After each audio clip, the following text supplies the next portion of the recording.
My background's in architecture, so I am part of the design community, and as a person who designs buildings and works with people and sees all types of lifestyles and aspects of the economy, I'm really interested in it because of resources. You know, how can we use resources more judiciously, more carefully, and in a way that'll last?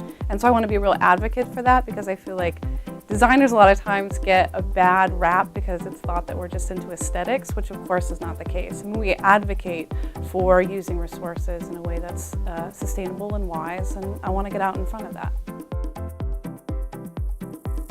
I've actually been a teacher for a long time. In some aspect or another, I've been a teacher probably for 15 years. Almost always working with adults, who want to transform themselves, change their career. And so I've done everything from test prep, you know, getting people ready to go to graduate school, to teaching young architects and young designers and interior designers, helping them through their design education.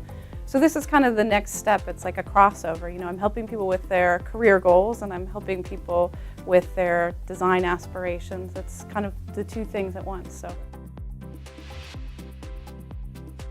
I worked for a school of design that is affiliated with Everblue, and was teaching at a college there in a Bachelor's of Fine Arts program. And when I was working there, I realized that we're affiliated schools, and so I was recruited out of that position, where I was teaching sustainable design. So I was teaching young interior designers how to work their way through the LEED rating system, and so it's kind of a natural match, because that's something I was doing academically already.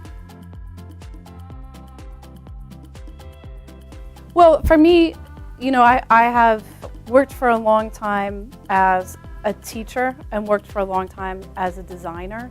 And what's interesting is the teaching has always been, to me, something that I've done to make it possible for me to be a designer. You know, it's the way I put myself through school. It's kind of how I keep my lifestyle, you know, stable. Because being a designer is kind of a wild ride. You know, you have flush times and you have really lean times.